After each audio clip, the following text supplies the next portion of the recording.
Graça e paz, igreja, boa noite, amém? Alguém feliz com Jesus aqui essa noite? Amém? Quem está feliz com Jesus pode aplaudir Ele mais uma vez, amém? Recebe Deus a honra, a glória, o louvor,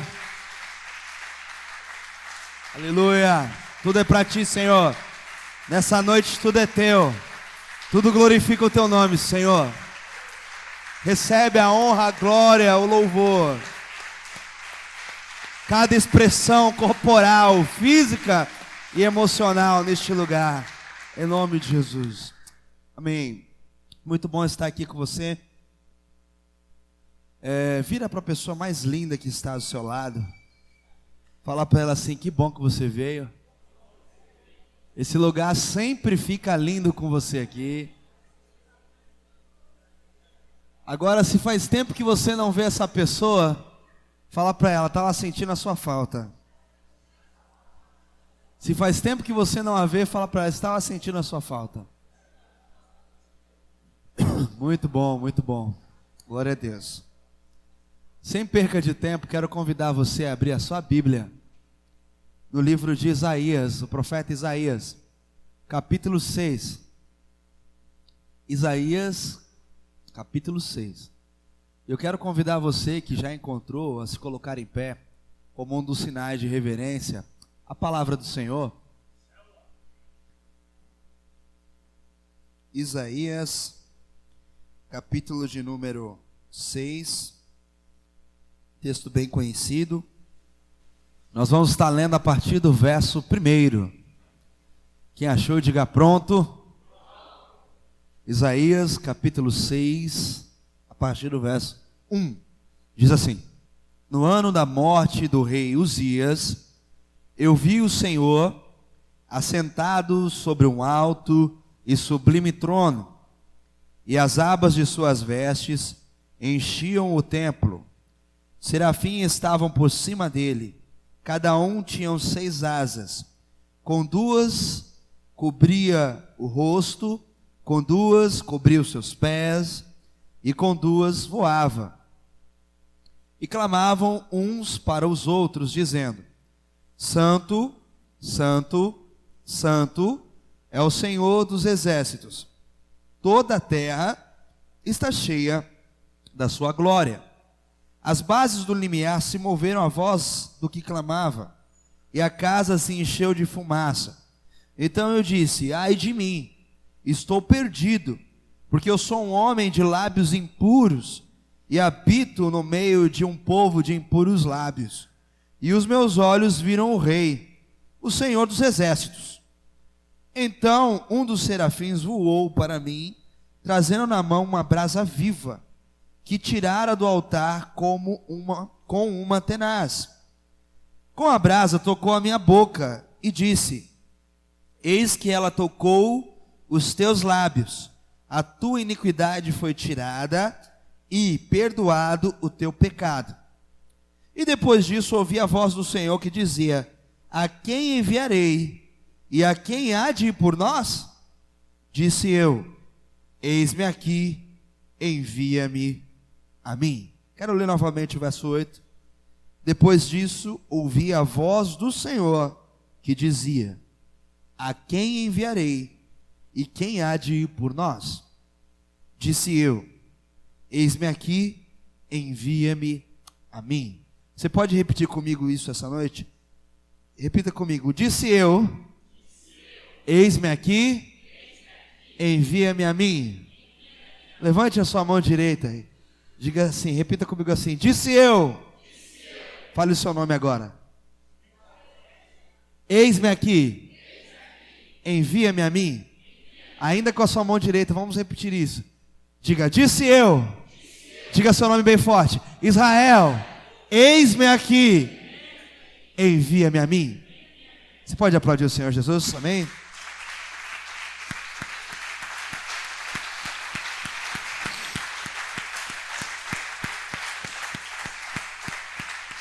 Aleluia, glória a Deus.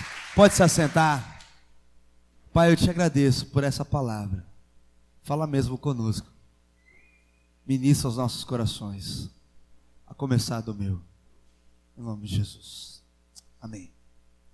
Meu irmão, minha irmã, eu quero começar essa nossa reflexão dessa noite dizendo que hoje em dia muitas pessoas, e talvez você seja uma delas, reclama e se queixa da sua rotina.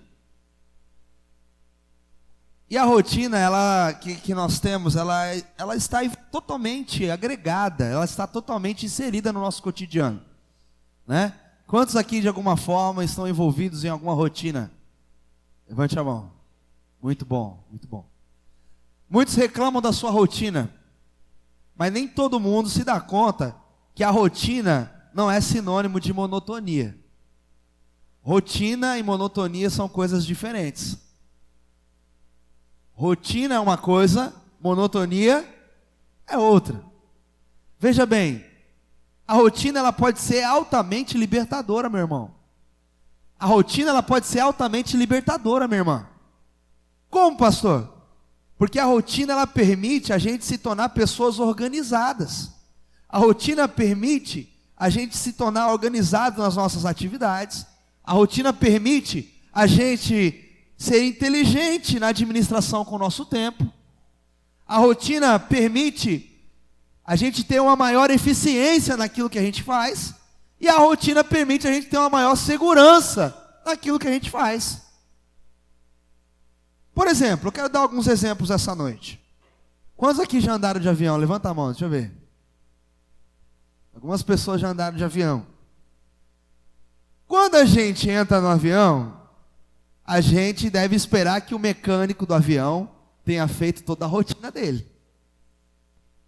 Todo o check-up na aeronave. Quando a gente espera também que o piloto e o copiloto também façam toda a rotina dele, de checar todos os equipamentos do avião se estão funcionando. E a gente também espera que aquele que abastece o avião também encha o avião certinho, cumpra a rotina dele de abastecer o avião, para que não haja problemas durante a viagem. Porque se um deles falharem na rotina, pode ser que na viagem o avião dê algum tipo de problema. Quantos que andaram de avião já com muito medo, né? Meu Deus. Eu lembro que a minha primeira viagem de avião foi inesquecível. Acho que foi a época da minha vida que eu mais orei. Foi a 1 hora da minha vida que eu mais orei em todo o período da minha vida. Senhor, segura esse negócio aqui, não deixe esse negócio cair. Né? Rapaz, e quando eu via tudo longe, tudo pequenininho, eu falava, só o Senhor é Deus, só o Senhor é Deus, só o Senhor é Deus. Né? Mas quem não andou de avião ainda, eu profetizo sobre sua vida que 1 hora vai acontecer. Amém? Que você possa também esperar que a rotina de todo mundo que eu falei aconteça direitinho, né? Mas a rotina ela é bênção. Por exemplo, outro exemplo, uma orquestra sinfônica. Quantos já viram a apresentação de uma orquestra aqui? Deixa eu ver, levante a mão. Já é uma maior quantidade de pessoas. Uma orquestra sinfônica, ela vai ser cada vez melhor quanto mais vezes os músicos tiverem lido e relido de uma maneira rotineira a partitura da peça ali colocada. Porque, meu irmão, minha irmã, uma rotina consistente e uma série de procedimentos padrões, um certo nível de repetitividade, vai tornar a pessoa mais hábil naquilo que ela faz.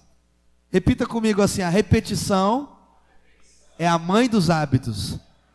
Repita comigo: a repetição é a mãe da perfeição.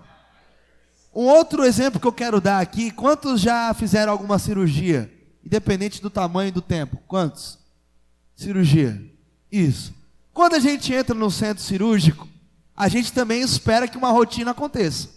Como, por exemplo, um paciente que entra no centro cirúrgico deseja que toda a equipe de enfermeiros, anestesistas, sigam a sua rotina.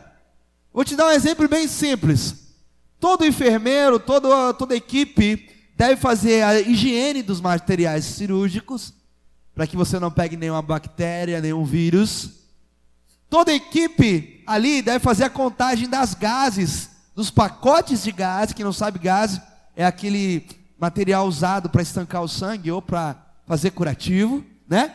A equipe tem que fazer a contagem daquelas gases, dependendo da cirurgia, para que quando utilize a gaze que foi tirada também da pessoa que está passando pela cirurgia, não fechem a pessoa com a gaze lá dentro. Porque isso vai gerar um problemão.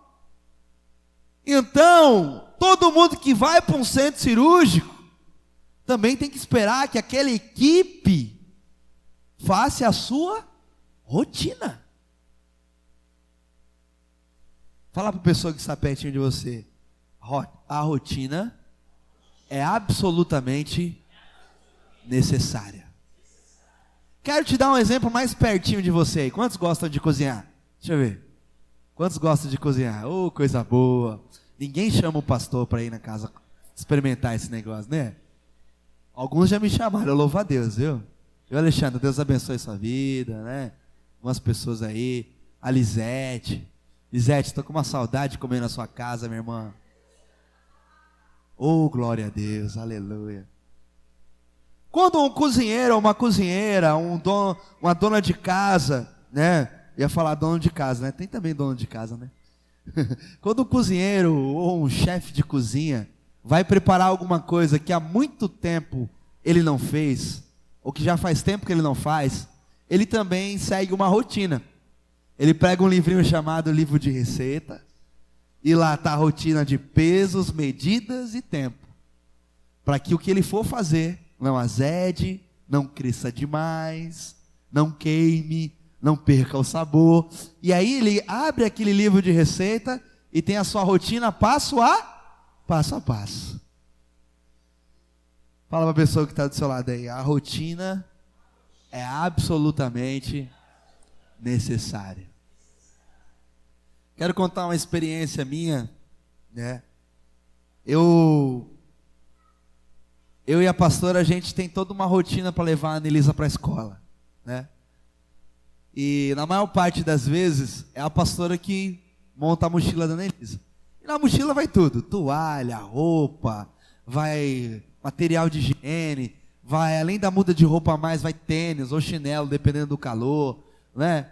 E às vezes vai a agenda, às vezes não, é sempre a agenda, e às vezes o dinheiro da APM, alguma coisa assim, que é um termo, eu não lembro direito, para você mandar para lá, para a creche. Então, a pastora, ela está já acostumada a fazer a mochila da Anelisa e tudo mais, já tem essa rotina, e ela falou assim, mozão, arruma a mochila da Anelisa, eu estou dando comida aqui para ela. E geralmente quem acaba dando a comida mais sou eu. Nós invertemos esse dia. Aí, coloquei as coisas lá, tal, tudo, né? Fechei a mochila, levei ela para a escola. Quando chegou lá na creche, na hora de buscá-la, a professora falou assim, hoje não mandou isso, não mandou aquilo outro. Não veio agenda, não veio blusa, não veio... Eu falei, é porque fui eu que fiz a mochila. Porque não era costume meu fazer isso. Toda vez que a gente está acostumado a fazer alguma coisa, e a gente vê que falta alguma coisa naquela rotina, a gente lembra. Faltou isso. Imagine se a gente... Quantos aqui dirigem? Deixa eu ver aqui. Quantos tem carta de motorista e dirigem? Isso. Qual é a rotina básica de um motorista ao entrar no carro? Regular os espelhos e colocar o cinto de segurança. Porque se acontece algum acidente, o cinto protege, né? Mas quem não cumpre essa rotina, pode ser que se acontecer alguma coisa e o carro não tiver airbag, algum problema acontece. Repita comigo assim, a rotina nos ajuda a evitar acidentes. Meu irmão, quando a rotina deixa de nos ajudar, quando a rotina deixa de ajudar a gente a fazer algo melhor, quando a rotina deixa de fazer parte daquilo que nós fazemos, quando a rotina ela se torna uma repetição automática, uma repetição robótica, aí ela se torna um negócio ruim, aí ela se torna monotonia. Ela se torna monotonia. Porque o nosso problema, o meu e o seu, não é a rotina, como às vezes a gente pensa. O nosso problema é a monotonia. Aliás, O nosso maior problema é a monotonia. Por quê? Porque a monotonia ela vai gerar em nós tédio, a monotonia vai gerar em nós enfado, a monotonia vai gerar em nós desgaste, a monotonia vai destruir a nossa rotina do nosso cotidiano. E eu quero dizer que a monotonia é a morte de toda motivação que a gente possa ter. Sabe quando você está desmotivado? É porque você está vivendo em monotonia. Você está num viver monótono. Monótono. Pergunta para a pessoa que está do seu lado: você está desmotivado? Pergunta para ela: está motivado ou está desmotivado? Se a resposta for desmotivado, eu quero te dizer, como um bom pastor, a monotonia te pegou. Você saiu da rotina e entrou na monotonia. E quando as coisas se tornam monótonas, tudo é preguiça, tudo é sono, nada dá vontade de fazer nada, dá vontade de dizer nada, dá vontade de expressar nada, porque afinal de contas eu estou monótono, entediado, enfadado, eu estou desgastado, porque é isso que a monotonia faz com a gente. Pastor, e o que isso tem a ver com o texto que nós lemos? Tudo. Tudo. Está com a sua Bíblia aberta aí? Fecha lá não, Isaías 6. O que a monotonia tem a ver com o que nós lemos? A Bíblia, no texto que nós lemos, deixa claro um exemplo de pessoa que entrou numa monotonia extrema. Quem era esse cara? Isaías. O profeta Isaías entrou na monotonia. Ele entrou no pico da monotonia. Se a gente for parar para analisar, o nome Isaías significa salvação de Deus. Mas quem estava precisando ser salvo era o próprio Isaías. Às vezes a gente é crente, é cristão, mas a gente entrou no estágio e quem precisa ser salvo somos nós. Isaías entrou nesse estágio de monotonia, porque Isaías era um profeta de palácio. Ele era diferente de João Batista, que era o profeta do deserto, o profeta de se afastar de tudo. Ele era diferente do profeta Samuel, que era o profeta da escola de profetas, que ele só saía da escola quando Deus mandava. Ele estava orando lá, Deus falava: vai lá falar com Davi, vai lá falar com Saul. Aí ele saía da escola de profetas e ia dar o recado para o rei. Isaías não, ele era o profeta do conforto, da maciota. Ele era o profeta do rei, do palácio. Isaías era o profeta acomodado. Por quê, pastor? Como você sabe disso? A Bíblia nos diz isso. O capítulo 6 é uma das partes do chamamento de Isaías, do chamado dele. Pastor, mas se você for ver antes, nos versículos anteriores, Isaías profetizava, Isaías teve visões, ele já era um profeta. Já, pois é. Ele era um profeta, de fato escolhido por Deus, mas não tinha abraçado o seu chamado. Como que a gente sabe disso? Como que a gente sabe disso? A Bíblia fala que ele servia a um rei chamado Uzias. Uzias. No versículo 1 diz que na morte desse rei, Isaías teve uma visão. Quem era Uzias, pastor? Lá em 2 Crônicas, capítulo 26, do verso 1 em diante, vai falar quem era Uzias. A Bíblia fala que Uzias era filho do rei Amazias e da sua mãe Jecolias, e eles moravam em Jerusalém. Jecolias era natural de Jerusalém. Uzias, ele foi levantado rei com 16 anos de idade. Alguém aqui com 16 anos de idade? Alguém nosso meio aqui com 16 anos de idade? Não.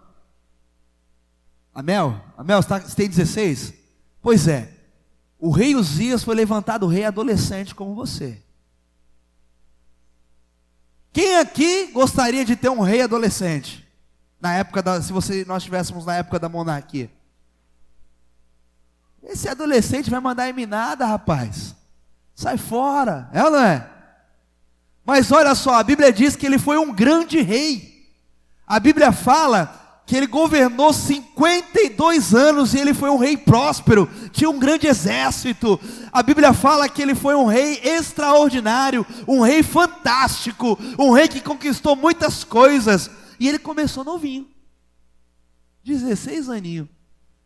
Ninguém botava fé em Uzias. A Bíblia fala que ele foi um rei formidável. E aí Isaías chegou junto, né? O cara é fantástico. Eu até estava falando de manhã, no culto de manhã. Eu sempre admirei o reinado do rei Davi, né? E é muito comentado isso. Mas depois que eu comecei a ler sobre o rei Uzias, eu falei, caramba, esse cara aqui foi melhor que Davi, rapaz. Esse cara aqui foi fantástico. E o povo não fala dele. Não fala. Comecei a admirar Uzias também. Eu falei, até eu, se fosse profeta, queria andar do lado de um cara desse. Meu Deus. Né? Quem não quer andar do lado de gente fantástica, formidável, não é verdade? É muito bom andar do lado de gente fantástica, formidável. A gente aprende muito, não é verdade? Sim ou não? A gente aprende muito. Então, meu irmão, minha irmã, a Bíblia fala que Isaías era um profeta do palácio do rei Uzias. Desse rei fantástico, formidável.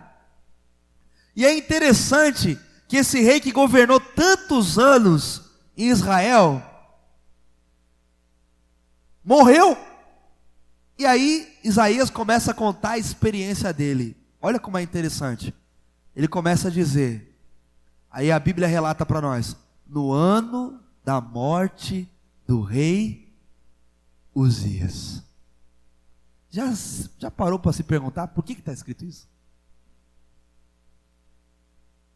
Ele começa a contar o chamado dele, ele deixa categoricamente, no ano da morte do rei Uzias.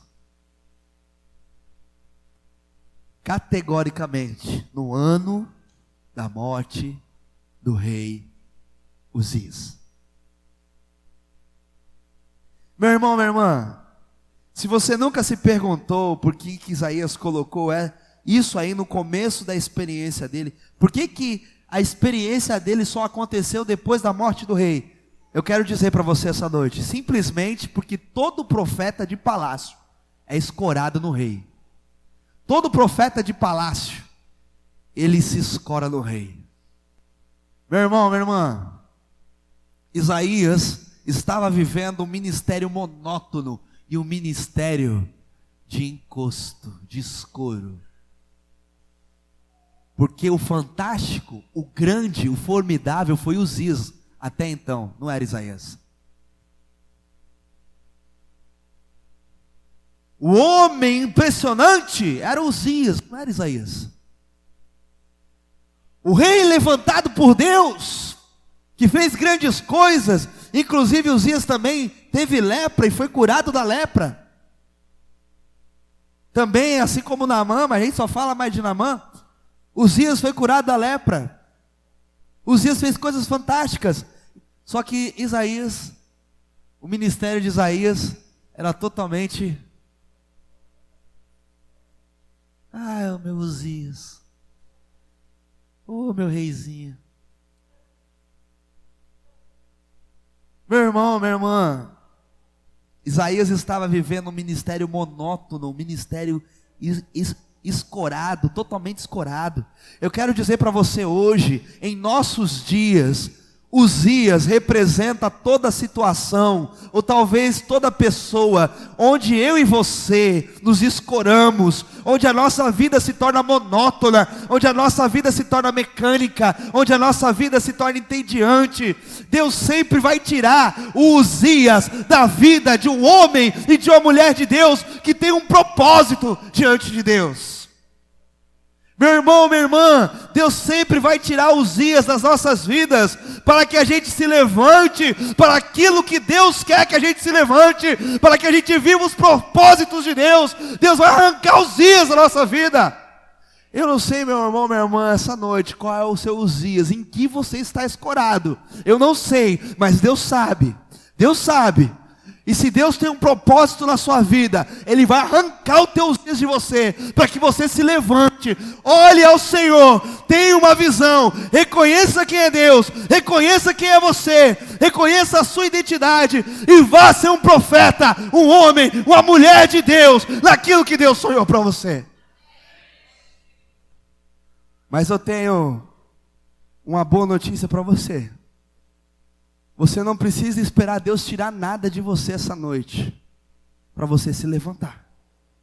Porque às vezes o teu Uzias é o teu marido, às vezes o teu Uzias é a tua esposa, talvez teu Uzias são os seus filhos, talvez teu Uzias é o teu trabalho, talvez o teu Uzias é os seus projetos, talvez teu Uzias é o seu amigo, é o seu namorado, é a sua namorada, é o seu relacionamento. Não sei qual é o seu Uzias, mas Deus sabe e você sabe também. Aquilo que te impede de fazer o que Deus manda, aquilo que te impede de romper naquilo que Deus quer, aquilo que te impede, que te trava. Eu não faço mais para Deus por causa dos meus filhos, eu não faço mais para Deus por causa do meu trabalho, eu não faço mais para Deus por causa do meu Uzias. Oh Uzias, oh Uzias. Deus vai arrancar, para que você viva o propósito dele, Ele vai arrancar. Mas se você quiser, você tem a escolha de se levantar e dizer para Deus essa noite: eis-me aqui, envia-me a mim. Antes que Ele tire alguma coisa, ou seja, alguns dias na sua vida. Pastor, isso é... O senhor está me ameaçando? Não. É a Bíblia mesmo. Precisou Deus tirar o rei, o escuro, a muleta de Isaías, para Isaías se levantar. Para Isaías ter a visão necessária.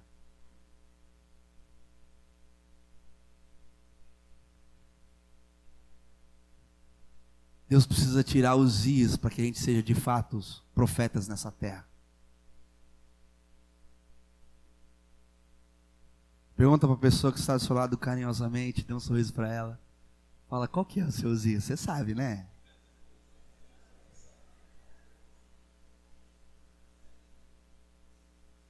Fala assim, você sabe.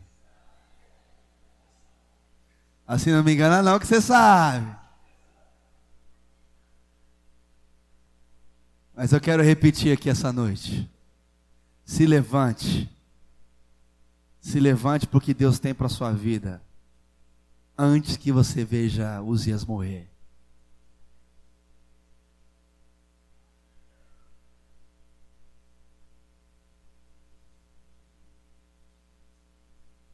Pastor, chega de morte na minha vida, então se levante.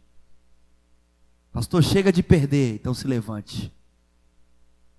Pastor, não aguento mais sofrer, então se levante. Se levante. Porque um verdadeiro encontro com Deus não é só quando Deus nos abençoa. O verdadeiro encontro com Deus é quando Deus tira também alguma coisa que é nossa, para colocar alguma coisa que é dele. Isso é um verdadeiro encontro com Deus. Eu tive um encontro com Deus. Deus tirou o que de você? Nada. Então você não teve um encontro com Deus. Meu encontro foi tremendo. O que Deus tirou de você? Nada. Então você não teve um encontro tremendo. Porque todo encontro com Deus, Ele tira alguma coisa que é nossa. Nem que seja o pecado. Para colocar algo que é dele.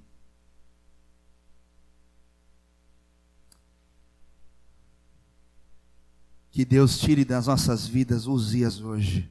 Se a gente não quiser se levantar. Mas se a gente quiser se levantar, que Uzias seja o nosso parceiro na missão. Em nome de Jesus. Você pode aplaudir o Senhor Jesus por isso?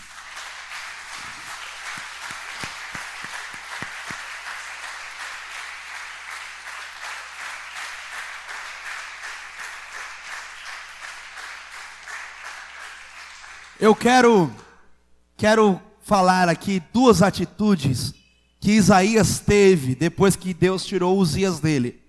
Eu só quero te dizer essas duas atitudes antes que você perca o seu Uzias, para que você tenha elas antes. E tendo elas antes, a monotonia vai embora da sua vida. A monotonia vai embora do teu chamado.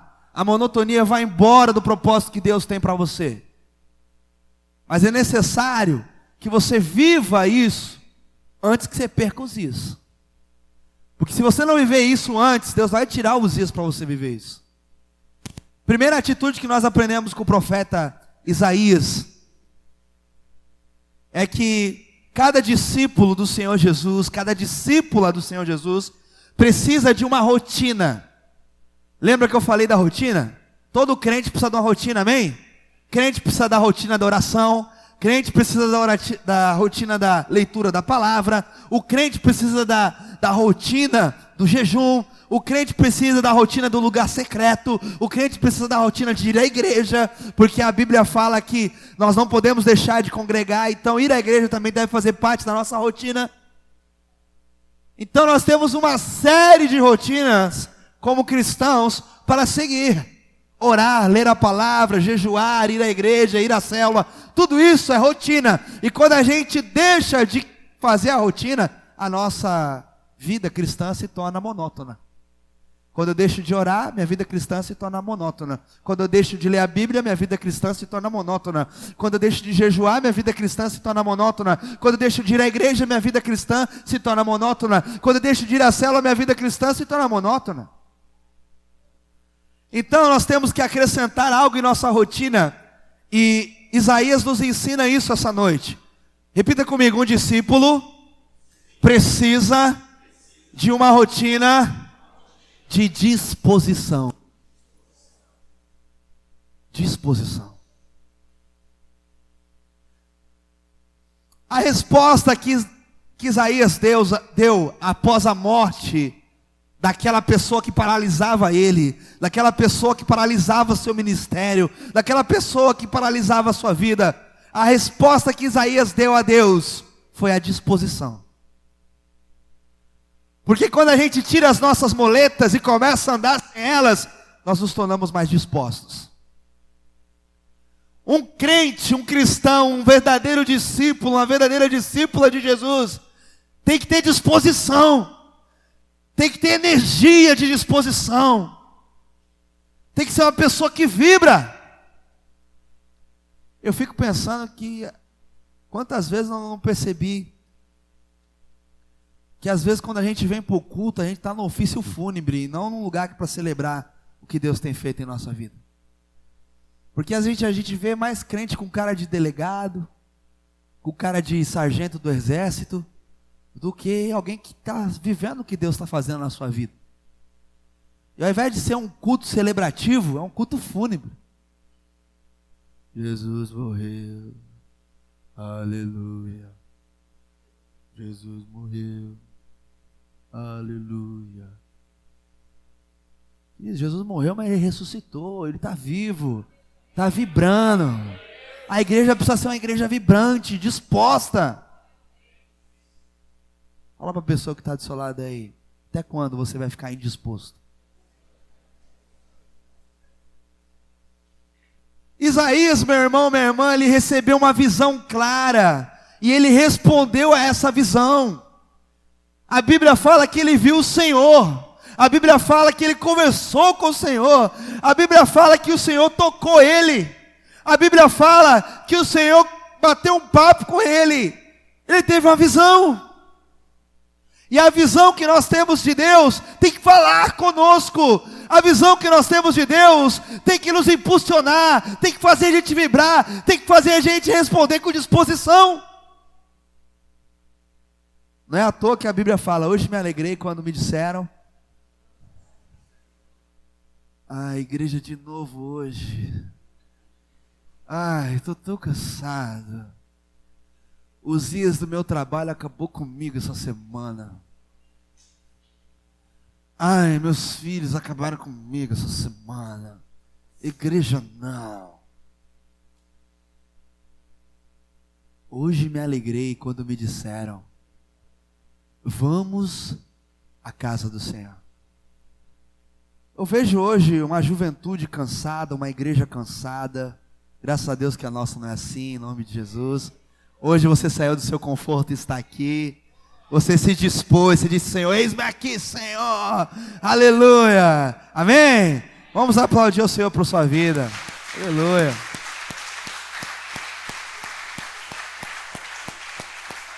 Aleluia. Aleluia. Hoje o Senhor falou: filha, vamos na minha casa. Você disse: eis-me aqui. Você se dispôs, olha que maravilha. Amém? Maravilha. Mas meu irmão, minha irmã, eu quero dizer uma coisa. Toda vez que a gente recebe uma visão, a gente precisa responder a ela. E como eu disse, às vezes eu vejo uma igreja cansada, uma juventude cansada, que era para ter uma igreja com uma juventude vibrante. Eu lembro que eu também fui mais novo, fui mais jovem. Eu lembro que eu também tive época de prestar vestibular, Enem, essas coisas tudo aí. E quando caía em dia de culto, eu prestava o negócio e ia rasgando para a igreja. Nem que eu pegasse o amém. Hoje a juventude é tão cansada. O Enem tem o mesmo horário que eu fazia, 4 horas, de 4 a 5 horas. O vestibular é a mesma coisa. A juventude faz o negócio. Ao invés de vir para a igreja, receber de Deus a confirmação, né? Ô Deus, eu fiz minha parte humana, agora vem aqui, Senhor. Quero fazer minha parte celestial contigo. A juventude sai do Enem assim, ó. Casa, cama, mãe, colo. E a mãe vem: ô meu filho, vem, ô judiação, ô nenenzinho. O cara tem 17 anos, 18 anos, ô neném.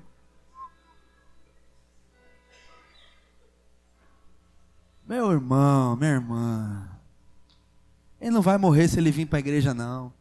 Pelo contrário, a igreja vai renovar as forças dele. Quem vem para o culto e volta mais cansado aqui está endemoniado, não é possível. Ai, fui para a igreja, ai, voltei tão cansado da igreja.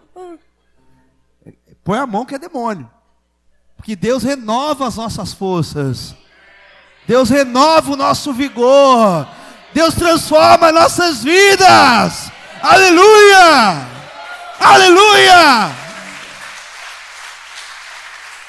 Aleluia! Não é de uma cama que você precisa, é dos braços do Pai. É dos braços do Pai. Nosso descanso está em Deus. Mas falta para nós disposição. Às vezes falta para nós disposição. Disposição. Meu irmão, minha irmã, se Deus nos deu uma visão, responda a ela. Por isso que eu quero dizer, por esse motivo, não adianta só nada a gente ter uma visão ou saber uma visão, a gente precisa responder essa visão. Quantas vezes nós não cantamos aqui? Ganhar, consolidar, discipular e enviar. Ganhar, consolidar, discipular e enviar. A gente canta isso. Qual que é a visão? Ganhar, consolidar, discipular, enviar. Visão celular. Uhul! Mas não responde a ela. Não responde a ela. Isaías teve uma visão clara, e toda visão clara exige de nós uma resposta clara. E a primeira resposta de Isaías foi uma atitude de disposição. Depois que ele falou assim: olha Deus, o Senhor está me dando essa visão, eu não sou digno dessa visão, porque toda visão, meu irmão, é maior do que a gente, toda visão é melhor do que a gente. Quando ele teve aquela visão, ele falou assim: Deus, eu não sou digno, eu sou um homem de lábios impuros, e habito num povo de impuros lábios. E Deus falou assim: não tem problema, meu querido, vem aqui, ó. Eu te perdoo, eu te purifico. Tenho certeza absoluta, meu irmão, minha irmã, se você está aqui essa noite, Deus já te perdoou de tanta coisa. Deus já te purificou de tanta coisa. O que falta é só você responder a essa visão. Se a visão está clara, dê uma resposta clara a Deus.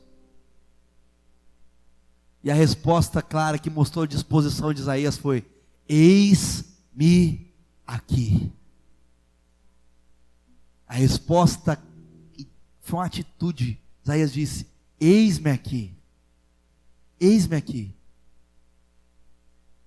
Meu irmão, uma pessoa disposta, minha irmã, uma pessoa disposta é uma pessoa que está apta, é uma pessoa que vai demonstrar ânimo, é uma pessoa capaz, é uma pessoa que está pronta para o que deve é. Uma pessoa disposta é uma pessoa pronta para o que deve é. Uma pessoa disposta é uma pessoa que está pronta para o que deve é, aquela pessoa que vai dizer: eis-me aqui, Senhor. Eis-me aqui, Senhor. Disposição é Deus falar assim: meu filho, eu conto contigo hoje. E você dizer: pai, conte comigo. Eis-me aqui. Quantas vezes você já teve que contar com Deus e Deus se comprometeu, se dispôs a você? Quantas vezes? Quantos aqui já receberam a disposição de Deus? Então está na hora, meu irmão, minha irmã, de a gente se dispor a Ele. Sabe, meu querido, a falta de disposição vai gerar pessoas monótonas. A falta de disposição vai gerar pessoas infrutíferas. A falta de disposição vai gerar pessoas mornas espiritualmente. A Bíblia mostra que todo grande homem, toda grande mulher, foram pessoas que se disporam a Deus, foram pessoas que disseram para Deus: eis-me aqui. Meu querido, que exemplo de disposição. Que exemplo de disposição é esse que Isaías deu para nós? Nós precisamos entrar nessa rotina dos grandes homens e das grandes mulheres de Deus, uma rotina de disposição.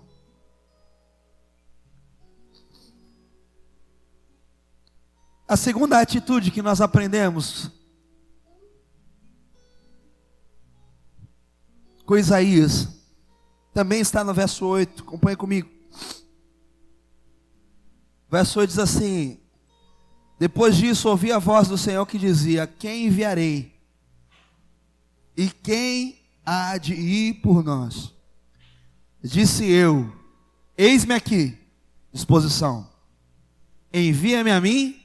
Disponibilidade. Repita comigo: um discípulo precisa de uma rotina de disponibilidade. Não adianta só a gente ter disposição se a gente não tiver disponibilidade. Uma pessoa disponível é uma pessoa livre. Uma pessoa disponível é uma pessoa desembaraçada. Uma pessoa disponível é uma pessoa acessível. Uma pessoa disponível é uma pessoa desimpedida de realizar algo. Será que nós temos sido assim diante de Deus e para Deus?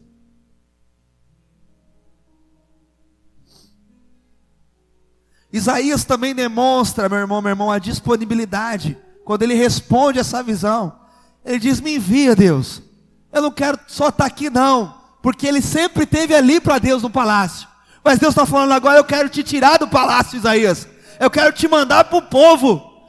Eu preciso enviar alguém, Isaías. Você sai do seu conforto, você sai do seu palácio, você sai do seu comodismo, você sai desse seu sofá retrátil, você sai daí, você levanta essa bunda daí, Isaías. Ele: me envia, Deus, me envia. Eu vou, eu me coloco à disposição. Eu tenho dito que hoje até as igrejas estão tendo poltronas retráteis. Eu fico pensando, né, na minha ignorância e na minha simplicidade. Porque eu sou uma pessoa às vezes muito ignorante para entender algumas coisas. Ou burro, né? Vamos ser sinceros. Para que uma poltrona tão confortável na igreja, se o objetivo é a gente receber, encher o tanque na igreja e sair para fora para fazer a missão. Quanto mais confortável é a cadeira, menos a gente quer sair para fora para fazer o que Deus manda. Pastor, essa cadeira da metodista dá cãibra no bumbum. É porque a ideia é que você não fique aí muito tempo. Não é porque eu estou te mandando embora, é para você fazer a missão. É para você dizer para Deus, Deus me envia. Meu tanque está cheio, me envia. Me envia, Deus. Existem várias formas de nós fazermos missão. Existe a missão transcultural, que é a missão que Deus nos manda para outras nações. Existe a missão urbana, que é quando Deus nos manda para ir no vizinho da nossa rua. Porque de que adianta se preocupar com os africanos, com os japoneses, com a janela 1040, se meu vizinho ainda do lado da minha casa não se converteu? Eu não tenho dúvida que Deus pode te mandar hoje para lá. Mas tem gente morrendo aqui também. O Jefferson, ele refez essa arte aqui. Ele falou, pastor, eu coloquei um mundo ali. Eu falei, isso mesmo. Nossa praia é nosso mundo. Repita comigo, a minha praia é o meu mundo. John Wesley tinha uma frase que ele dizia, o mundo é minha paróquia, o mundo é minha igreja. Mas Praia Grande é a nossa igreja. Praia Grande é a nossa praia. Praia Grande não é a praia da Iemanjá, é a praia de Deus. Mas se a gente não fazer o nosso barulho, ninguém vai saber desse Deus. Estava falando com o Rômulo hoje, ele falou assim, pastor, a gente combinou de fazer uma célula lá na praia, mas os batuques não deixou. Eu falei, por que você não levou o batuque de vocês também, pô? Fazia batucada lá para Deus. Ele é mesmo, né, pastor? A gente é tímido. A gente até diz para Deus, ó Deus, eis-me aqui, conta comigo. Mas envia aquele ali, ó. Não envia eu não. A gente tem até a disposição, mas a gente não está disponível. Porque os Uzias nos atrapalham. Deus falou para Isaías, e aí, está disposto a sair do palácio? Está disposto para abandonar o conforto? Ah não, isso é coisa só para pastor. Isso é coisa para pastor, para profeta. Ixi, Deus não me chamou para isso não. Ei, é para você também. Deus conta com cada um de nós. Balança o ombro da pessoa que está do seu lado aí. E aí, está disponível para Deus?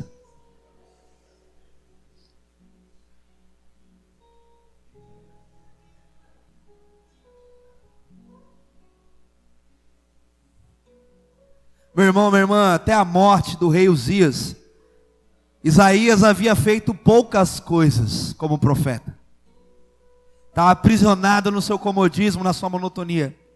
Após a morte de Uzias, e a experiência que ele teve com Deus, o encontro que ele teve com Deus, a sua visão de Deus,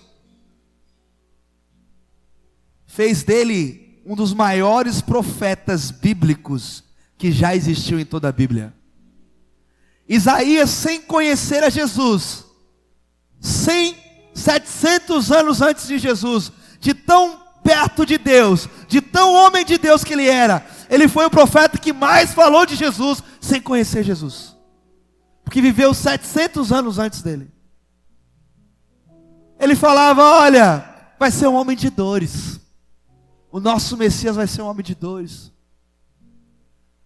o nosso Messias vai apanhar, pelas feridas dele nós vamos ser sarados. Sem saber quem Jesus era, sem ver Jesus, 700 anos antes de Jesus, mas ele estava tão perto de Deus, desde que ele se dispôs e que ele se tornou disponível a Deus, Deus revelou coisas profundas a ele. Ele foi um dos profetas messiânicos que mais falou sobre Jesus, a ponto de Jesus também falar sobre ele. Lá em Lucas 12, Jesus entra dentro de um templo como esse, abre o rolo de Isaías e lê: o Espírito do Senhor me ungiu, Isaías 61, para pregar as novas aos quebrantados, colocar vestes de alegria ao invés de tristeza, de pôr em liberdade os aprisionados. Aí depois que Jesus lê tudo que Isaías escreveu, ele falou: hoje se cumpre isso em mim.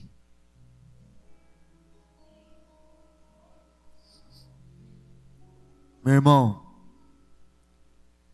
Isaías tinha feito poucas coisas, poucas. Mas depois que ele recebeu uma visão, que ele respondeu a ela, ele foi o maior profeta bíblico.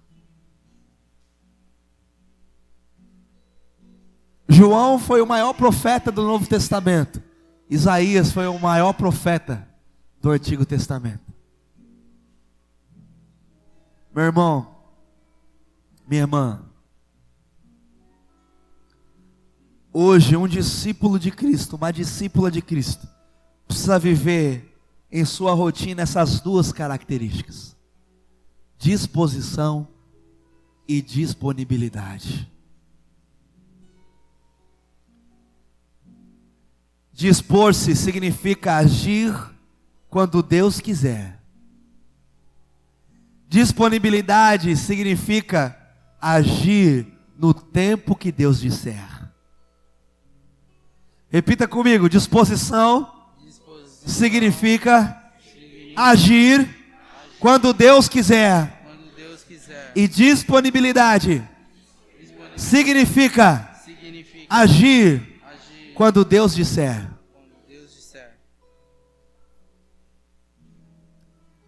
Se Deus pedisse hoje para você, meu irmão, minha irmã, meu querido e minha querida, quero te enviar para um outro país para você pregar o Evangelho, para você viver o Evangelho, você estaria disponível? Se alguém lhe pedisse que você fizesse uma visita hoje para vidas que estão necessitando de ajuda, depois do culto, você iria?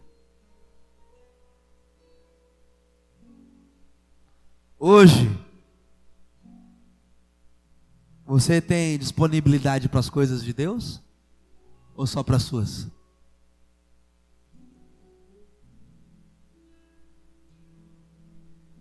Eu quero finalizar falando sobre características de um discípulo disposto e disponível. Abra sua Bíblia em Isaías capítulo 60. Deus tem uma palavra para você ainda hoje. Pastor, a vida está monótona. Olha o que Deus diz para você, Isaías 60, verso de número 1. Para você que está com a sua vida monótona, olha o que Deus diz para você: dispõe-te, resplandece, porque vem a tua luz, e a glória do Senhor nascerá sobre ti. Porque eis que as trevas cobrem a terra, e a escuridão estão cobrindo os povos, mas sobre você aparecerá a resplandecente luz do Senhor, e a glória dele vem sobre ti. Algumas pessoas tomaram posse. Eu vou repetir de novo, olha o que Deus diz para você: dispõe-te, resplandece, porque vem a tua luz, e a glória do Senhor nascerá sobre ti. Porque eis que as trevas estão cobrindo a terra, e a escuridão os povos, mas sobre ti aparece resplandecente o Senhor, e a sua glória se vê sobre ti. Você pode aplaudir o Senhor por essa palavra?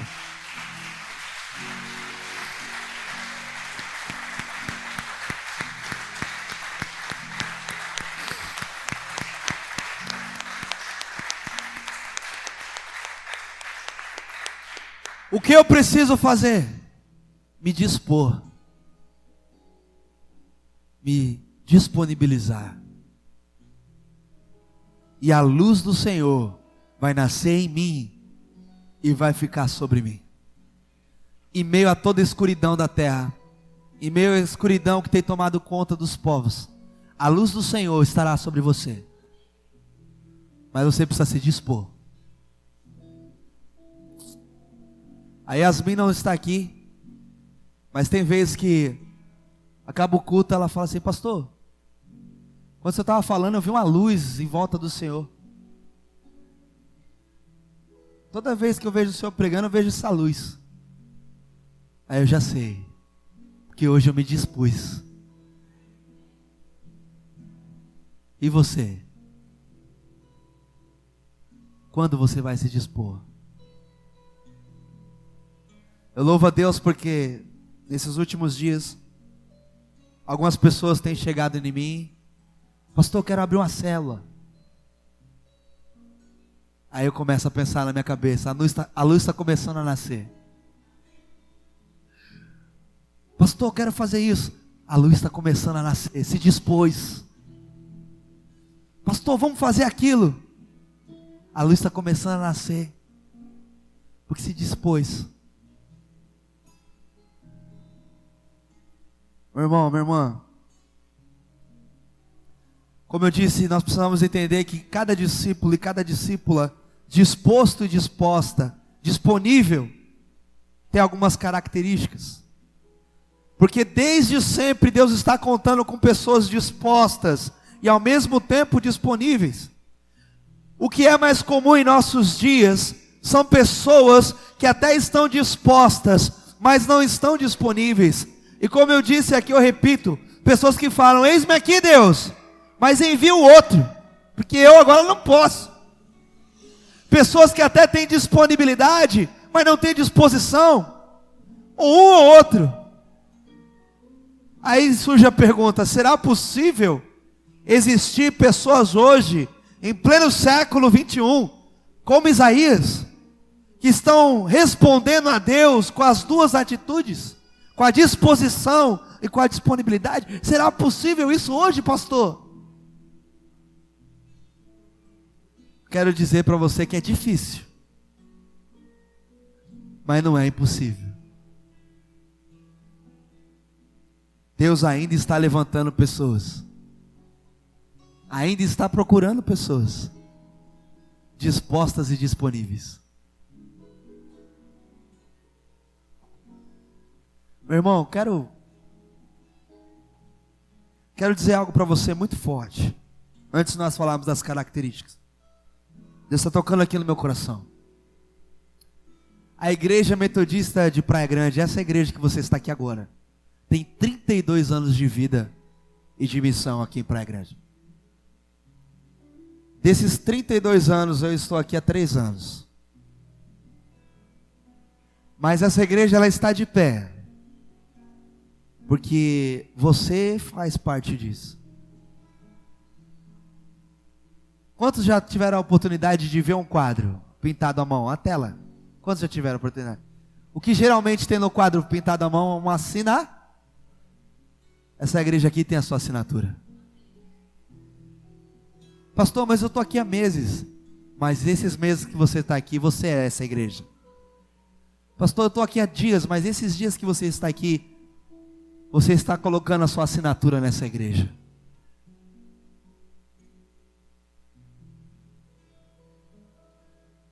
Essa igreja aqui é pintura das suas mãos. Se essa igreja está de pé, é porque você está pintando ela. Só que vai ter uma hora que essa pintura, esse quadro, ele vai finalizar. E a gente vai ter que começar a pintar a nossa assinatura na cidade. Mas isso também precisa de pessoas dispostas e disponíveis. Você já reparou que hoje as coisas feitas à mão são tão difíceis? Tudo hoje é digitalizado, é computadorizado, é tudo digital. As coisas feitas à mão estão cada vez mais difíceis. Ninguém quer pôr mais a mão na terra, no arado, na tinta. Ninguém quer mais sujar suas mãos para produzir alguma coisa. Mas essa igreja aqui vai ser diferente. Aqui vai se levantar pessoas dispostas e disponíveis, que colocam a mão no arado e não olham para trás. Quem crê recebe, aplauda o Senhor Jesus. Aplauda na medida que você crê.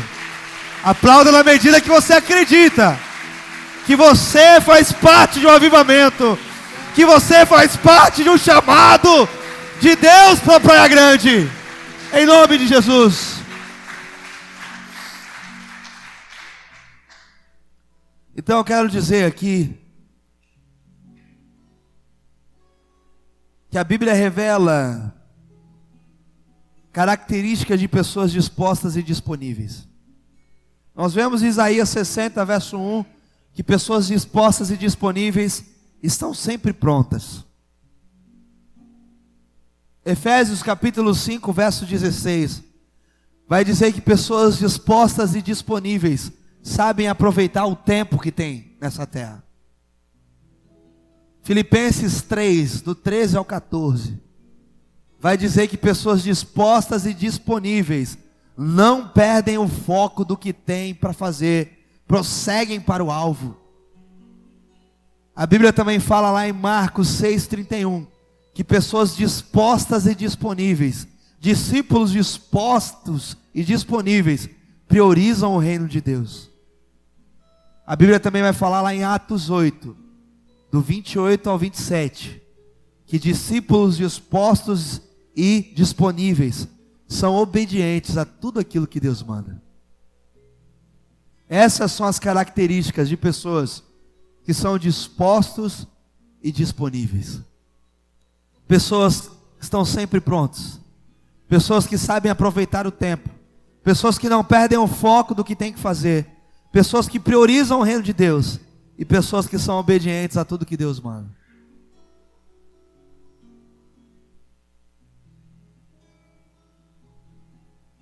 E aqui eu finalizo de fato dizendo, quando nós analisamos a vida de Cristo, nós percebemos que Ele possuía na sua vida, no seu caráter, disposição e disponibilidade. Se tem alguma coisa que eu e você precisamos imitar Jesus, é na sua disposição e na sua disponibilidade. Lá em Mateus capítulo 9, do verso 35 ao verso 38, vai dizer que Jesus percorria cidades, percorria aldeias, percorria povoados, e Ele curava, Ele libertava as pessoas, Ele expulsava demônios, Ele fazia um monte de coisa. Os discípulos se cansavam e Ele estava lá incansável.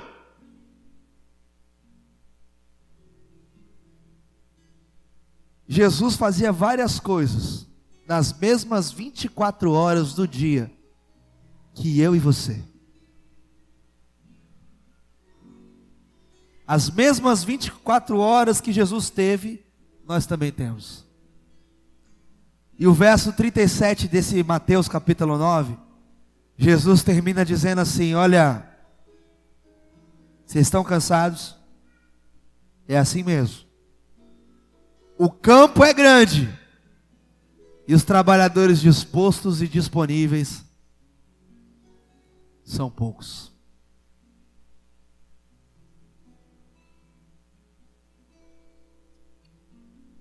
Jesus pergunta essa noite para mim e para você: está disposto? Está disponível a Ele? Aqui não é um convite à igreja, é um convite a Ele, ao reino dEle. Está disponível para Ele? Está disposto para Ele?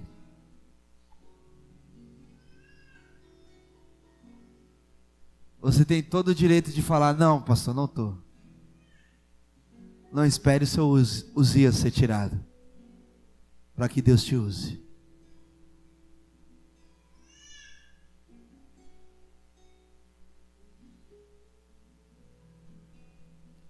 Não quero que você venha depois falando assim: pastor, fulano se foi, perdi meu emprego, aconteceu isso, aconteceu aquilo. Quem tem ouvidos para ouvir, ouça o que o Espírito Santo diz à igreja.